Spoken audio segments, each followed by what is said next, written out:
అనకాపల్లి జిల్లాలో 2 వేర్వేరు కేసుల్లో 5గురు ముద్దాయిలను అరెస్ట్ అయ్యారు. ఈ సందర్భంగా ఎస్పీ దీపిక మీడియాతో మాట్లాడుతూ రావికమతం, చీదికాడ పోలీస్ స్టేషన్ల పరిధిలో 2 వేర్వేరు కేసుల్లో 12,30,000 విలువ చేసి 246 కేజీల గంజాయిని పట్టుకుని 5గురు నిందితులను అరెస్ట్ చేశామని తెలిపారు. వారి వద్ద నుంచి ఒక కారు, ఒక ఆటో, ఒక ద్విచక్ర వాహనం, 6 సెల్ ఫోన్లు స్వాధీనం చేసుకున్నారు.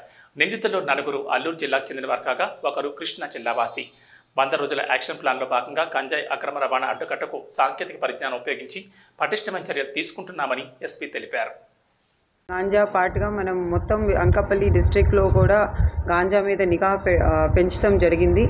సో ఈ ఎఫర్ట్స్ రిజల్ట్గా నిన్న మనకి 2 మేజర్ క్యాచెస్ అయినాయి. చీరికాడ పోలీస్ స్టేషన్ లిమిట్స్లో ఒక 150 కేజెస్ గాంజా పట్టుకున్నాము. అట్లాగే రావికమతం పోలీస్ స్టేషన్ లిమిట్స్లో 96 కేజెస్ గాంజా ట్రాన్స్పోర్ట్ చేస్తూ పట్టుకుంటాం జరిగింది. చీరికాడలో పట్టుకున్న కేసులో 4 అక్యూజ్ని ఆల్రెడీ అరెస్ట్ చేశాము. ఇంకా 2 అబ్స్కాండింగ్ అక్యూజ్డ్ పేర్లు కూడా ఉన్నాయి, వాళ్ళని కూడా తొందరలోనే అరెస్ట్ చేస్తాం. అట్లాగే రావికమతం కేసులో కూడా అక్యూజ్ని అరెస్ట్ చేస్తాం జరిగింది. దాంట్లో కూడా లింకేజెస్ మనం ఎస్టాబ్లిష్ చేశాము. ఈ చీరికాడ కేసులో అక్యూజ్డ్ అందరు కూడా ఏఎస్ఆర్ డిస్ట్రిక్ట్కి సంబంధించిన వాళ్ళు, 3 పాడేరు మండలం నుంచి ఉన్నారు, ఇంకో ఒకళ్ళేమో హుకుంపేట మండలం వాళ్ళు. ఇక్కడ రావికమతంలో కట్టిన కేసులో కృష్ణా డిస్ట్రిక్ట్కి సంబంధించిన అక్యూజ్ని అరెస్ట్ చేస్తాం జరిగింది.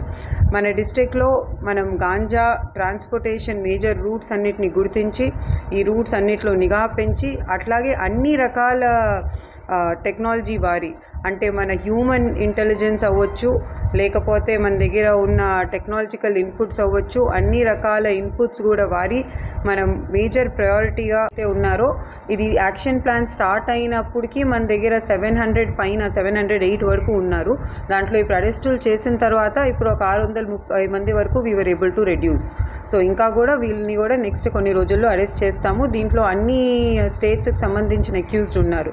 మన స్టేట్, ఒరిస్సా, వెస్ట్ బెంగాల్, ఇంకా తెలంగాణకి ఎక్కువ మంది అక్యూజ్డ్ ఉన్నారు. బట్ అదర్వైజ్ అన్ని స్టేట్స్కి సంబంధించిన అక్యూజ్డ్ కూడా మన దగ్గర లిస్ట్ ఉంది. కొంతమంది పూర్తి వివరాలు లేకపోవటం వల్ల డిలే అవుతుంది.